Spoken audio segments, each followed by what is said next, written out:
Hello and welcome to the Sales Code Leadership Podcast with Kevin Thiele and my guest this week, Carl Carell. Carl, how are you today? I'm doing very fine, thank you. How are you, Kevin?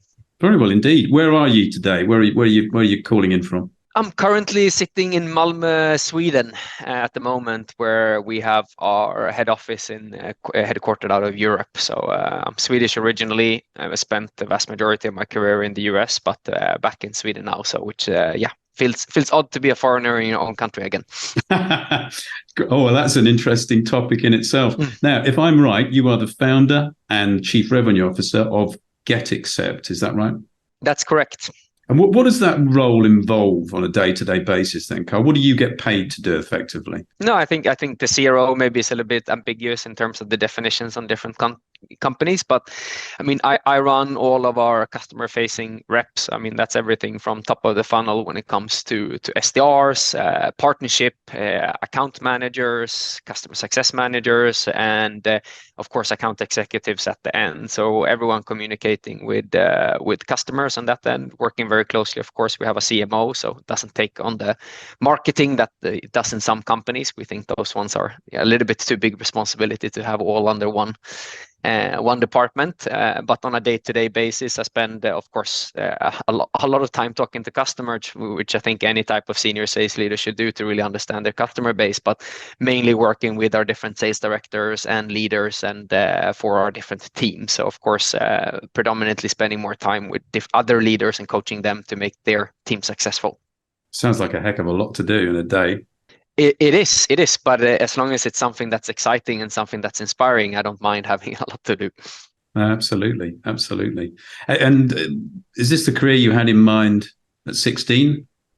No, I don't think so. I think when I was growing up, I always had my eyes set. I had an older brother, 6-year older brother. He went into to finance and corporate finance, and I think I followed in his footsteps a lot, both in the sports that I played and the career ambitions that I had. So I think it was more following him rather than anything else. But at an early age, I figured out that I really enjoy talking to people. I really enjoy selling things, the excitement of the competition. I'm very competitive. So I've sold, anything, anything from newspapers to socks to cell phone contracts to selling more boring B2B things in the beginning, and then going into different things and realizing the combination of that about building something is what really where I found inspiration, but also realized I'm quite good at taking nothing to something, and I really enjoy the challenge of creating things. I'm useless when it comes to arts and music, which is different from other siblings, but I realized that I have a gift for creating something when it comes to building companies and building culture and creating products and services and productifying them and selling them. And that's really what drives me to this day, is to change something, to add something that doesn't exist, and create something that ultimately create value for other people. Did you start GetAccept from the ground up? Was it kind of in your garage or your bedroom or whatever? How did it happen? Quite literally, we're 4 co-founders. We moved to the US to launch the company via Y Combinator, the world's most prominent accelerator in Silicon Valley. We set up shop in my second bedroom in Sunnyvale in Silicon Valley, not the garage, but my second bedroom.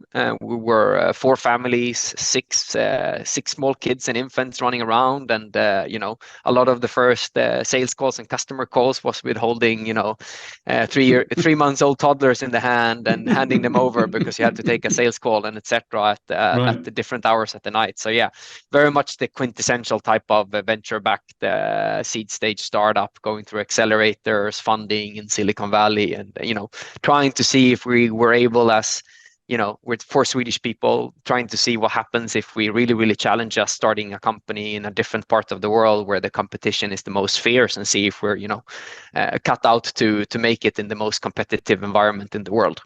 But you've done that. I mean, where are you today in terms of how many people do you employ? How big is the sales team? So we're about 200 people today. The sales team is a little bit over 60 people in my department, comprised of those different roles. So yeah, definitely the goal is always continuously rising from that. But the vision was to create a global company with a global impact that is not just leaders in a certain region, but actually create a new software category that becomes the standard for how people do B2B sales across the world. That's a tremendous achievement, Carl. The four of you should be so proud of what you've done.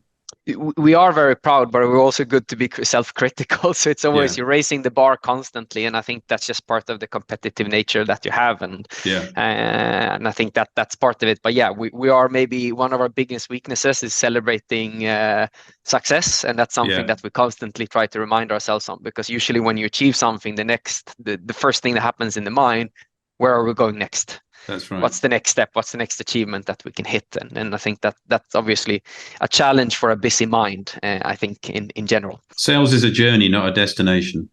It definitely is. And I think that if you enjoy the journey, you talked about it's a busy life, but yeah, as long as you're enjoying it and feel that you're developing as an individual as well and developing a company, I don't think you mind the workload or the hours or whatever it is that's pressuring you, as long as you feel at the end of the day that you end the day with a smile and a sense of, hey, I've actually moved a little bit forward personally and feel like a better professional and better person for it. So how long has it been? When was the company established? We started 4th of December. We had a very specific date in mind when we released the first product. So 4th of December, 2015. So we're approaching 8 years here in December. Right. Well, so one thing we'd like to dig into today, which we'll come to in a minute, there's a few other things I wanted to bounce around with you first, if that's okay. But one of the things we really wanted to dig into today is what has changed in the past few years in sales, because obviously your company's grown within that period of time. So let's come across that in a second, but let's ask your thoughts a little bit on leadership before we get there, because the main audience for the Sales Code Leadership podcast is leaders like you, or aspiring leaders, young salespeople often on the way up. What is leadership for you, Carl? I mean, I think you can look at two different things. You have managers and leaders, and obviously, hopefully, you have both skill sets to be able to manage and lead. But I think when it comes to the end of the day, for me, leadership is about, again, a word that I'm probably going to use throughout our chat today, but it's the ability to inspire people to want to do something, to want to achieve something, to want to achieve the results. So being a person who enables people to actually do it themselves, not actually telling exactly you should do A, B, C, and in this order, and then you'll be successful.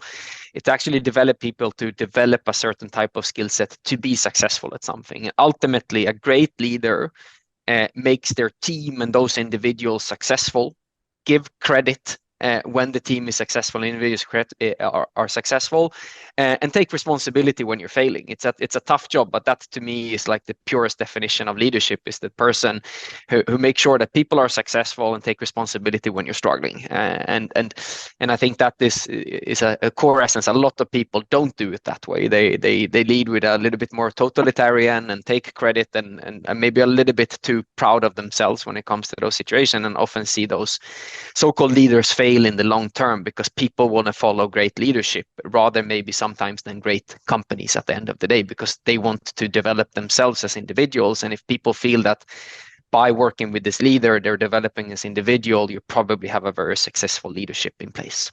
I'd agree with that.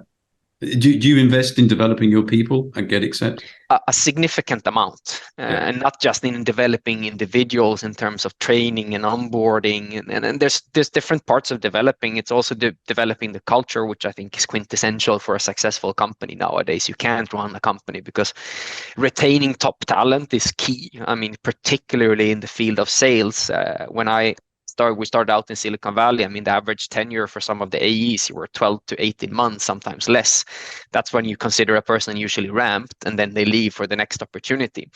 So obviously developing people and feeling that they have a trajectory that they want to stay, that's one key thing. But for us, we also then put emphasis on making sure that who are the people who actually makes people stay. That's usually the direct managers and leaders. So we run leadership programs and trainings that are regular basis every year on several instances with leaders from different departments meet up, discuss different challenges, and it's quite interesting how much you can learn from seeing our engineering leaders working together with our sales leaders and tackling common challenges with the teams. And I think if we wouldn't have done that, we would have significant bigger churn numbers and worse retention and attrition and so forth when it comes to our workforce. And I think that is one of the key reasons why we have been able to be successful over the years is the ability to actually retain the best talent that we have. So important. Yeah, my generation, we famously would turn up to work for a paycheck and promotion. And my children, who it's hard to believe looking at me, I'm sure you'll agree, one of them's actually nearly 30. She won't thank me for saying that. They're much more about passion and purpose. There needs to be a reason. It's not just about money, is it? There needs to be a reason. There needs to be a mission. There needs to be a leader who inspires, as you say. Things have changed quite a bit, I think. So let's come on to that, and let's talk a little bit about what has changed. Because in the warm-up, you and I chatting before we started this recording, I said to you, what has changed in the past 10 years in selling? And you said, boy, well, let's have a look at what's changed in the past 24 months. Which I think is a great topic. I'd never thought of that before. Now, what has changed clearly, and I can see this with a degree of perspective, is that we've had economies slowing down post-COVID. Obviously, the very unfortunate adventure of Russia in Ukraine, which has obviously impacted global economies as well. There's a lot more instability and uncertainty. Interest rates have risen to the point where capital is a lot more expensive. So we're in a more challenging market for salespeople now to deal with, aren't we? There's more variables, there's more pressure, there's more uncertainty. How are you handling these things, Carl, as a chief revenue officer at a growing B2B SaaS company? No, I couldn't agree more. I think today is probably the hardest time ever to be a B2B software salesperson at the moment, both partially because those companies are the hardest hit. Usually they're venture backed, meaning that they don't have access to capital. They're pulling back on a lot of investments, both in investment in support and software and trainings, things like that. Obviously, those budgets are getting slashed. And I think when it comes to the challenge that lies ahead, of course, there's a couple of things that you see are predominantly hitting pretty much every business. I speak and try to spend a lot of time speaking with other CROs and other sales leaders to really understand what the challenges are. And our product is also geared to tackle these things. That's what the value proposition of what GetAccept was for originally. So spend a lot of time talking about this. And a couple of things that I want to say pretty much everyone are seeing at the moment. First of all, you're seeing longer sales cycles because at the same contract value, people have to go through a much more rigid process to take decisions. Discretionary budgets are gone, which means that you need financial approval from finance, from C-level. You're seeing also more involvement from more C-level people to get sign off on certain investments. And particularly you can see, like a rule of thumb, a 10K deal in software today is almost like selling a 30, 40, 50K deal only 12, 18, 24 months back in terms of complexity. So that means that people with a certain average contract value are probably needing significantly more rigid sales methodology, for example. We spoke a little bit beforehand about MEDDICC and MEDDICC. That's something that we utilize at GetAccept, but we have had to implement a much more rigid version of it to really understand the buying journey and really understand in an early stage what are the blockers of the deal and how can we tackle them. Things like procurement, things like financial improvements, things like legal, like taking significantly more time. And the only way to get to beat these dwindling win rates that people have for it and longer sales cycles is obviously invest in training and development of your salespeople. And you have two options as a sales leader today. One option is that you keep the same workforce and invest heavily in training them. The other option is exchanging that workforce and hire people who are used to selling into that more complex environment, or a combination of both, right? And I think obviously people will go more for a combination of both, but it means that you also have to be harder on your workforce, because as a leader as well, you have to take hard decisions. And I think it's important to understand, do I actually have a sales team that are able to sell into this environment? Or do I have a sales team that needs to be exchanged? Or do we have time to invest in developing that team? And I think the challenge, let's say you're venture backed and suddenly you have less money to invest in these things. Yeah, you're posed with a pretty difficult situation. Like how long can you wait to develop your workforce to be able to tackle these ones? Do you have 3 months? Do you have 6 months? Do you have 12 months? How much pressure do you have from investors? As a CRO or a VP of sales, how much pressure do you have from the CEO and the rest of the leadership team? And I think those are very strategical, tough discussions and hard things. And do you prioritize short-term returns, or do you prioritize something that's scalable, that's going to work throughout this entire period? I would promote, of course, that I think people just need to work harder to win over the short-term goals. And sometimes you have, as a leader, have to tell your team, and I'm very frank with that, it is tough times. I expect significantly more than I did 12 months ago. And it's not a matter if it's optional or not. It's just that in today's environment, the people who work the hardest are going to win. And it's harder. And the other part yes of that... and no. Yes and no. Yes, I would disagree with some of what you just said, if I may. Go for it. I'll be very... I like disagreeing with people. I find it stimulates discussion. But I'm quite an argumentative person anyway. You'll know the famous question that I always ask guests, which I'll ask you at the end of this podcast, which is, what's the one thing you wish you knew at the beginning of your career? Well, for me, it will be, Kevin, hard work not on its own, but hard work is not always the most important thing. You need to be working smart, don't you? Which is where strategy comes in. I'm one of these people. I hold my hands up, do it now, for those people that are going to watch the video recording of this. I've not often thought hard enough about strategy before I've leapt into execution. So I think the hard work thing will only get you so far. Now, I think it's important, of course, but you need to work hard and smart. You can be running really fast in the wrong direction. Stephen Covey, in his famous book, The 7 Habits of Highly Effective People, talks about having your ladder on the wrong wall. The leader's got to put that ladder on the right wall. Now, sometimes the leader is that salesperson. You've got to make sure your ladder's on the right wall. You'd be climbing really rapidly to the wrong destination, right? I couldn't agree more. I think hard work by itself is not worth anything if it's not put in the right direction or with the right directive. So obviously, you said that very succinctly. I gave you a much longer response, but it's an important point. No, but I think that is extremely important. You can't just whip up an organization and tell them to work a certain amount of hours and then you're going to be successful. And that's why it's so important with leadership that the team have trust that you're sending them in the right direction with the right toolkit to be successful in that. But what I meant about hard work at the moment, given that you have the same strategy that has been working historically, you can put in an extra effort to tackle hard times. And I think a lot of companies are faced with the situation that they have to let go 10, 15, 30% of the teams, particularly venture-backed software businesses. And then you're raised with the question, how do we handle that? How much do we lower our budgets? What do we do about it? The other side of the things at the same time is you need to revise your strategy and your sales strategy, how you tackle that. And those are different things that you can do. I think you have to do a little bit of everything to be successful, because you probably you can't afford to wait too long. But I agree. I think it's extremely important that you have a good mix of good strategy, hardworking people, and a fantastic strategy that you put into that mix. Otherwise, one of your key challenges, particularly in this market, is balancing the long term and the short term, because interest rates will come down. Market conditions will return. The war in Ukraine will end at some point.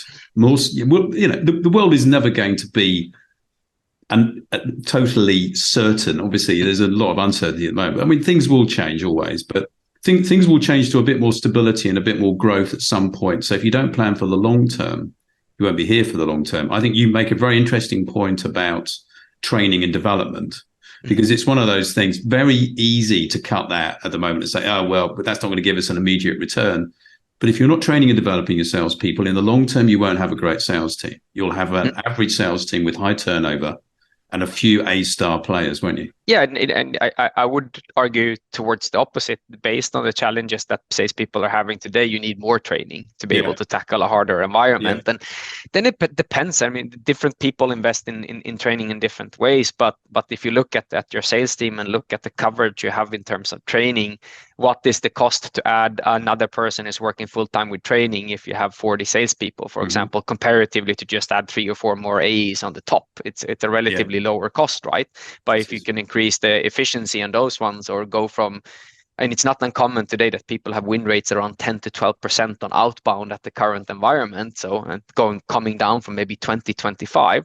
So what if you can get that 12 up? You're not going to get it back up to 20, 25 in the short term, but maybe with adequate training, you can get it up to 12, 13, 14%. Absolutely. That will impact you significantly. So if you're not investing in training now, and the other side of it is when you're actually hitting that turnaround in the economy, like you say, we know it's going to come. You want to be the company who are ready for that, so you can actually push the gas pedal a little bit quicker than the other ones, a little bit earlier, because you have an opportunity here that when it's tough times, that's what great companies are shaped, when great individuals, great leaders are shaped in headwind, not when you have tailwind.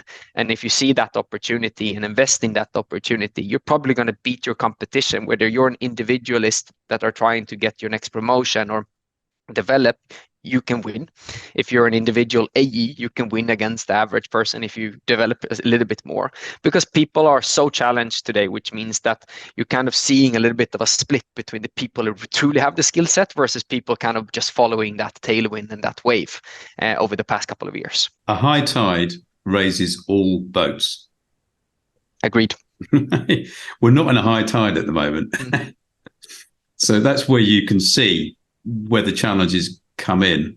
What about salespeople then? What is it you look for when you're hiring salespeople? What are the things? Tell us what does a good salesperson look like for GetAccept? I think overall there's a couple of traits that are very important, but I think being resilient and tenacious is something that I look for all the time, particularly like how do you handle those low tides? How do you handle those challenges and those headwinds? Because at the end of the day, in a sales career, you're going to have a lot of rejections. You're going to have a lot of issues. You're going to have a lot of tough times, particularly today. So being someone who has tackled some type of adversity or problems in their past usually is my favorite person to hire, and they have a tradition, and that could be anything in terms of not being served everything on a silver platter. I think is a fantastic thing. So people have struggled. I think if you look at the US, people love to hire people who've paid themselves or worked themselves to get through college, for example, because it means that they have earlier work experience. They have tackled things that maybe the other people have been able to do, live a different type of set of life, but they know what the challenge is like. And that's just one example. The other side, I truly think still for sales is that you really want the person who is competitive, who wants to win. That winner's mentality, I think, is extremely important, because that's also part of the mix that keeps you going when you pass a certain goal. We talked a bit about before as well, that you continue to push yourself through certain goals. How do you set the next goal when you reach your target, for example? What drives you in those situations? The other side, I think, is just finding people who are analytical and fantastic listeners, because today it's about understanding your buyer, what's important to them, what makes or breaks their environment, what makes or breaks their career, and really pinpoint those things in sales. So being able to understand other people and have that analytical skill set. I think historically when I started out in sales is you want to be the most extrovert, the biggest talker, smooth talker, and that. I don't think the most successful salespeople who are like that, but it's the people who have the mix of being able to actually take information, put that into context that's personalized for people, for businesses, that are able to win them over, particularly today, because you can't just rely on some generic marketing content and case studies and ROIs. You have to really adapt your product, your services for that individual.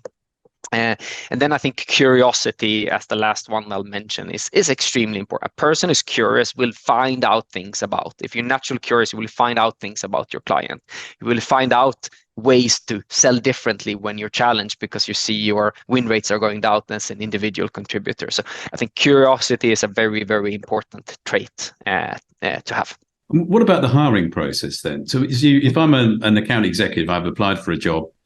What does that look like? How many interviews? Who interviews? Do you interview all the new salespeople coming in? How does it work? Yeah, on the last question, I spent 15 minutes with every single different hire, depending more on certain different types of hires. But I think it's important that I'm not just a CEO, I'm a founder as well. I have the ability, when we find great talent, I'm 100% certain that there's 3, 4, 5 other companies that want to hire them at the same time. So we want, of course, to win them over. But when it comes to our process, we have a screening that's done by, we have an internal people and culture team and talent acquisition partners who both, today you have to source people because you don't get as much inbound applications. It's a job seekers markets at the moment. So having first screening calls, then afterwards it's a interview together with the direct manager and one other person from that team to ensure that you have 2 eyes on the person. We then send them into usually 2 different cases depending on different roles. So there's 2 more different cases after that. So in total, you have about 4 interviews. Then you have an understanding if you want to hire them. Then you go through some conversation, of course, about compensation and so forth. So it's usually about 4 to 5 different interviews at the end of the day on any given role on average. Of course, slightly more when we look into managers and directors, because then we want to involve more people to ensure that that's the case. For example, we don't hire any type of managers or leadership positions without our VP of People Culture having a culture fit discussion with those people to ensure how do they lead, how do they impact people, and so forth. That's a lot of interviews, Carl. It is, but at the end of the day, finding the best people is extremely important, and hiring wrong people is extremely costly. Mm-hmm. And it's also for us to be ability to, you can also do these interviews in a very effective manner, but not having these marathon 2-hour interviews. I don't think they give that much. Rather better to have these. For example, our cases are usually half an hour, 45 minutes, and we do them in the same week, for example, and then have a decision for that person. And of course, line them up. But at the end of the day, hiring great people is the most important thing. Great people will find a way. Great people will understand strategy. Great people will develop your company, develop your team. So finding great people is a prerequisite if you're aiming to be the best. And are you aiming to be the best? 100%. It's never anything between. We want to be number 1 in the space that we're in. So that for us, that ambition is very clear for everyone. It's in our objectives for the entire company. It doesn't matter if you work in support or sales or engineering. Everybody knows what the objective is, and it's to become the number 1 digital sales platform in the world. It's quite a bit of money in being number 2 as well. I wouldn't knock number 2 if I were you, but I know what you mean.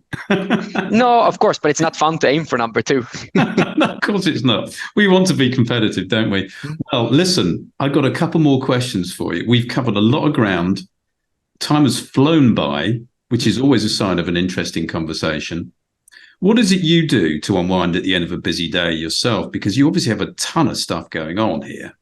Yeah, I think that's a very important question. That's very important for me, but also for the companies, the ability to be able to shut off, right, and promote that's part of the culture, that people are supposed to rest. To me, different things, of course, but I try to spend time outdoors. I think getting out in nature, disconnect, not having any screens with me. So for that, to me, it's running and cycling. That tends to be and also if you have a good cardiovascular health, I think you're also a significantly more energetic and tenacious person by default. So to me, being outside, whether that's a walk or run or going out cycling, is very important. The other side of things is, of course, spending quality time with loved ones. I think family members and significant others or children of that nature, I think, is extremely important if you have that, and doing that in a manner where it doesn't involve technology. 2 great ideas. Get away from, and that's the ironic thing. We all love tech, don't we? I love tech. I love tech since I started watching Star Trek as a kid. Just always found it fascinating.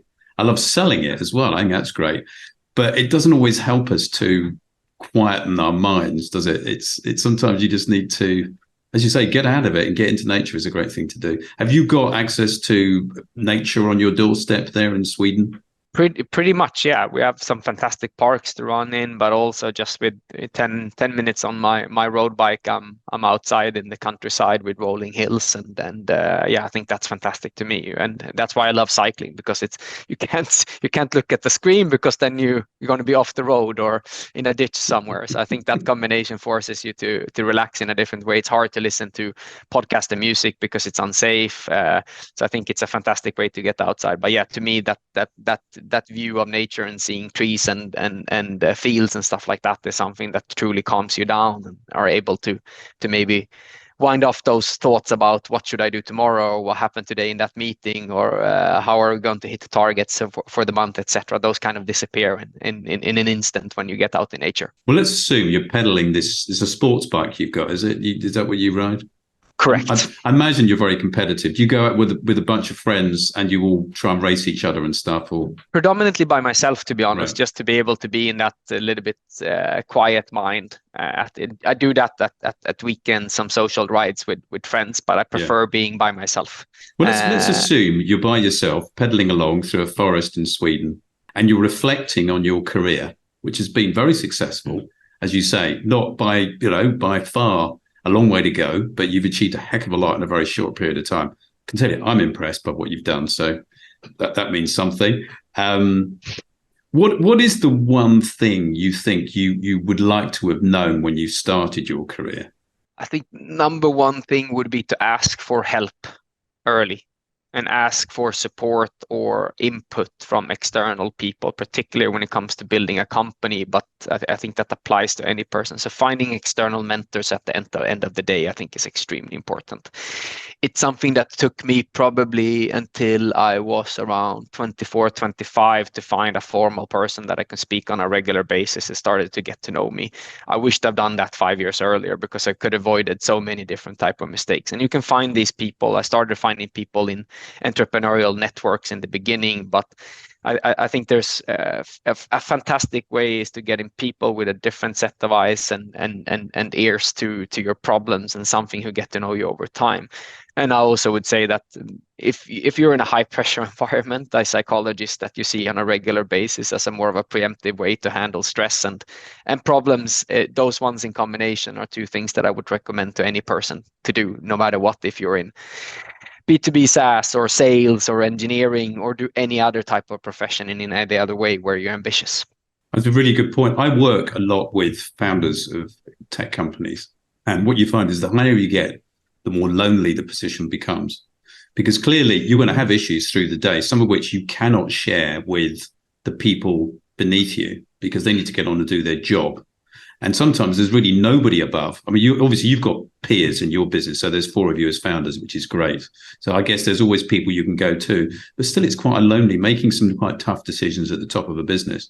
Having an independent coach even if it's a sounding wall, just bouncing ideas off, so useful, really important. And agree. And even if you have, and I'm very grateful that I have, all 4 co-founders are still left in the business and we can talk to each other, but it's having that person that you can actually tell the full transparent truth to without any repercussions or feeling that there's any judgment, because they don't have the same weight and skin in the game, which they have feelings or thoughts around the same topic. They are impartial, and I think that's what's important, to have somebody that's fully outside of that environment, because otherwise you become very tunnel sighted. And as you said, the higher you get, higher up you get, the more lonelier you get, and it's important to have that support and someone who's actually in your corner first and foremost, rather than the company's corner or whatever it could be. Particularly if you're a hired VP of sales or CRO, it's probably the most pressured position that you can be in, because you're constantly measured on